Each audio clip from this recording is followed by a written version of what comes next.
துடிக்குது மனசு. இப்போ ஹஸ்பண்ட் அண்ட் ஒய்ஃப்குள்ள எதனால சண்டை வருதுன்னா சந்தேகத்தினால மோஸ்ட்லி சண்டை வருது. அந்த சந்தேகம் வந்து அழகுனால ஜாஸ்தியாக வருது. இப்போ ஒய்ஃப் வந்து ஹஸ்பண்டை விட கொஞ்சம் அழகாக இருந்துட்டா உடனே ஈவன் தோ கசின் கூட பேசினா கூட அவங்க உடனே அது ஒரு பெரிய விஷயமா எடுத்துக்கிட்டு சண்டை போடுறாங்க. பழைய ஃப்ரெண்ட்ஸ் எல்லாம் பார்த்து பேசினா கூட ரொம்ப சந்தேகப்பட்டு சண்டை போடுறாங்க. அதாவது இப்போ நம்ம ஏதாவது ஒரு விஷயம் சொல்கிறோம் அப்படின்னா அதை வந்துட்டு அவங்க டக்குன்னு எடுத்துக்க மாட்டாங்க. அது ஏன் எதுக்கு அப்படின்னு சொல்லிட்டு ஒரு 1008 கேள்வி. அந்த கேள்வி கேட்டு முடியறதுக்கே நமக்கு அரை மணி நேரம் ஆகும். அதை எக்ஸ்பிளைன் பண்ணுறதுக்குள்ள நமக்கும் கடுப்பாயிரும். ஸோ அதை புரிய வைக்கிறதுக்கு வந்து நம்ம ட்ரை பண்ணி கொஞ்சம் புரிய வச்சோம்னா இந்த பிரச்சனை இல்லாமல் இருக்கும் நமக்கு. எதுக்கு ப்ராப்ளம் வருது அப்படின்னா ஃபஸ்ட்டு இரிட்டேட் பண்ணிடுவாங்க. வேணும்ட்டே ஹஸ்பண்ட் வந்து ஒய்ஃப் ஃபேமிலியை பற்றி பேசி சண்டை வாங்குவாங்க. அவங்கள இரிட்டேட் பண்ணுறது தான் அவங்களுடைய நோக்கமாக இருக்கும். இரிட்டேட் பண்ணுறதுனா ஒரு பொண்ணு போச்சுன்னா வேணும்ட்டே அந்த பொண்ணு அழகாக இருக்கு பாரு, உன்னை விட அந்த பொண்ணை கல்யாணம் பண்ணியிருக்கலாம் அப்படின்ற மாதிரி சொல்லுவாங்க. அதனால ப்ராப்ளம் வரும். இவங்க ஃபேமிலியை பற்றி அவங்க பேசினா, அவங்க ஃபேமிலியை பற்றி இவங்க பேசினா ப்ராப்ளம் வரும். ஹஸ்பண்ட் அண்ட் ஒய்ஃப்குள்ள வந்து அண்டர்ஸ்டாண்டிங்ன்றது ஒருத்தர் புரிஞ்சிக்காத போது, இப்போ வேலைக்கு போகணும், அவங்க வந்து வேலைக்கு போக சொல்கிறாங்கன்னா நம்மளோட ஃபினான்ஷியல் லெவலில் தெரிஞ்சு நம்ம சரி நம்மளும் போனால் நல்லா இருக்கும்னு நினச்சி ஒய்ஃபும் போகணும். அப்படி போல நான் வந்து வீட்டில் தான் இருப்பேன் அப்படின்னா அந்த இடத்துல பிரச்சனை வர்றதுக்கு சான்ஸ் இருக்குது. அதே மாதிரி கல்யாணத்துக்கு முன்னால் வேலைக்கு போயிருப்பாங்க. கல்யாணத்துக்கு அப்புறம் ஹஸ்பண்ட் வந்து நீ வீட்டில் இருந்தால் நல்லா இருக்கும், குழந்தைங்களை பார்த்துக்கிறதுக்கு, அவங்களோட ஸ்டடீஸ்க்கு, இல்லை எங்கள் அம்மா அப்பாவை பார்த்துக்கிறதுக்கு அப்படின்னு அவங்க விரும்பலாம். அந்த நேரத்தில் நான் வேலைக்கு போய் தான் அவன் எனக்கு ஃப்ரீடம் வேணும் அப்படின்னு லேடிஸும் கிளம்பக்கூடாது. அப்படி கிளம்புனாலும் ப்ராப்ளம் தான். வீட்டில் இருக்க பெரியவங்க சொல்கிறாங்கன்னா என்ன சொல்கிறாங்க கேட்டுக்கணும். ஒருத்தருக்குள்ள அதுக்குள்ளே சண்டை வரும். ஹஸ்பண்ட் வந்து சொல்லாரு இது செய்யாதுன்னு செய்யறது. அதனால 2 பேருக்குள்ளே மிஸ் அண்டர்ஸ்டாண்டிங் வரும். அவர் திருச்சியில வேலை பார்த்திருந்த சமயம் தான் நீங்க வேலூர்ல போய் விசாரணை பண்ணினீங்க இல்லையா? இல்ல மேம், வந்து ஃபர்ஸ்ட் பையன் இறந்த கையோட நான் அவளை கூப்பிட்டு வேலூர்ல போய் விசாரிச்சுட்டு வந்தேன். அந்த சமயம் அவர் திருச்சியில இருந்ததா சொல்றாரு. விசாரிச்சுட்டு வந்த பிறகுதான் 4 மாசமா டிப்போல இருந்துட்டாரு. இல்ல டிப்போல இருந்துட்டு டிப்போ விட்டு 4 மாசம் கழிச்சு வந்துதான் வீட்டை 1,40,000 வேலை பேசிட்டு 1 லட்ச ரூபாய் வாங்கி கடனெல்லாம் அடைச்சிட்டு பிறகு இந்த 1 லட்ச ரூபாயை நான் எடுத்துட்டு போற மாதிரி இருந்தேன், நீ எல்லாத்தையும் கடனையா கொடுத்த சொல்லி சத்தம் போடுவோம். எங்க போறதா இருந்தாரா? ஊரை விட்டே போற மாதிரி எங்க மாமியாரை கூப்பிட்டு வர வச்சு. அவர் சொல்றது பையன் இறந்து திருச்சி போயிட்டதா சொல்றாரு. நீங்க பையன் இறந்து அவர் 4 மாசம் டிப்போல இருந்தாருன்னு சொல்றீங்க. இது எது உண்மை சார்? பையன் இறந்த கையோட போனவரு டிப்போல இருந்தாரு. எந்த டிப்போ? பேசம்பிச்சு டிப்போல. ஆமா, பையன் இறந்ததும் நாங்க இருந்தேன். இப்படி வேலையை விட்டு எடுத்த அப்புறம் நீங்க எப்படி போய் அந்த டிப்போல இருக்க முடியும்? அப்பெல்லாம் வேலை இருக்கு. அப்ப வேலை இருக்கு. பையன் இறந்து 4 மாசம் டிப்போல இருந்துட்டு 4 மாசம் போய் டிப்போல போய் நான் சம்பளம் வாங்கிட்டு வந்த பிறகு இந்த வீட்டை விற்கிற அளவுக்கு ஏற்பாடு பண்ணி வீட்டை வந்து மெடிக்கல் லோன் போட்டு நம்ம மீட்டிடலான்னு என்கிட்ட இருந்து கடலை வாங்கின்னு போயிட்டு அது என்ன பண்ணாங்கன்னு தெரியாது. ஆனா லோன் போடலன்னு சொல்லிட்டாங்க. லோன் அப்ளை பண்ணல அப்படின்னு சொல்லிட்டு அதுக்கு பிறகு 1 மாசத்துலயே மொத்த நகையை அவ போட்டுட்டு கோயில்ல இருந்து போறா வீட்டு வழியா. அப்ப இவருதான் வாங்கி கொடுத்தாரு. 2வது சொல்லிட்டு போறா. நான் அதையும் சட்டை பண்ணல.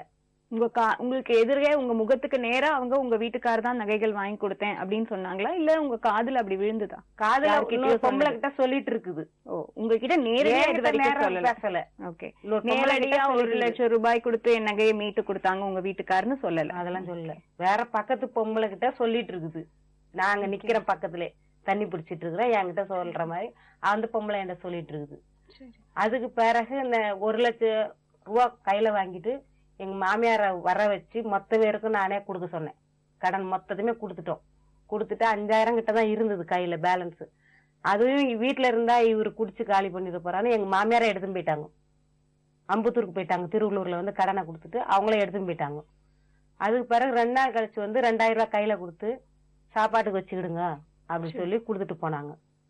அதுக்கு பிறகுதான் நீ எல்லா பணத்தையும் வாங்கி நீயே எல்லாம் பண்ணிட்டியே, என் கையில 1 ரூபா கூட கொடுக்கலன்னு சொல்லி திருப்பி கோச்சுக்கணும். இவங்க 7 மாசமா திருப்பி வராம போகும்போதுதான் திருச்சியில இருந்திருக்கிறாங்க. சரி, இன்னொரு விஷயமா இப்ப வந்து உங்க 2 பேருடைய வாதத்தையும் நீங்க வச்சுட்டீங்க. இப்ப நான் இதுல என்ன சொல்ல வரேன்னா, இப்ப நீங்க அவரை வந்து 2-3 சூழ்நிலைகள்ல வந்து அவரை நீங்க பார்த்திருக்கிறதாவும், அந்த பெண்ணு மறைஞ்சிருந்த போது பார்த்ததாகவும், பையன் வந்து அவர் அந்த பெண்ணோட கை கடிகாரம் இவர் கையில இருந்தது. லேடிஸ் பிரிஸ்ட் வாட்ச் ஆம்பளைங்க ஏன் போட போறாங்க?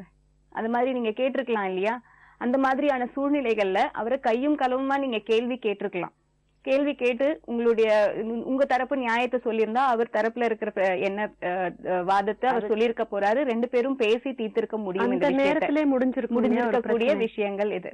சோ அப்ப அந்த மாதிரி நீங்க கேட்கல. இன்னொன்னு வந்து அக்கம் பக்கத்துல இருக்கிறவங்க யாரும் வந்து உங்ககிட்ட நேரடியா, அதாவது நீங்க குறிப்பிடுற அந்த பெண்மணியே கூட உங்ககிட்ட நேரடியா வந்து உன் கணவருக்கும் எனக்கும் தொடர்பு இருக்கு, அவர் என் நகைகளை மீட்டு கொடுத்தாரு அப்படின்னு உங்ககிட்ட நேரடியா சொல்லல. உங்க காதுபட விழுந்திருக்கு இல்லையா? இல்ல லோன் போட்டு இந்த மாதிரி உனக்கு தானடி செஞ்சுட்டாரு அப்படின்னு சொல்லும் போது, உன் புள்ள உடம்பு சரியில்லாம ஆனதுல இருந்து உன் புள்ள சாவர வரை கிட்ட இருந்து ஹெல்ப் பண்ணுன்னு சொன்னவளே நான் தாண்டி அப்படின்னு சொல்லி சண்டை போட்டு வெளியே அவங்க அக்கா கூட போகும்போது சொல்றாவ, இவங்க அடிக்கிறாங்க வாசல்ல, அவ சொல்லிட்டு இப்படி திரும்புறான். இல்ல நான் இந்த நகை விஷயத்துக்கு மட்டும் வரேன். சோ காதுபட விழுந்திருக்கு, நேரடியா உங்ககிட்ட அந்த தகவல் வரல, அந்த பொன் மூலமா வரல.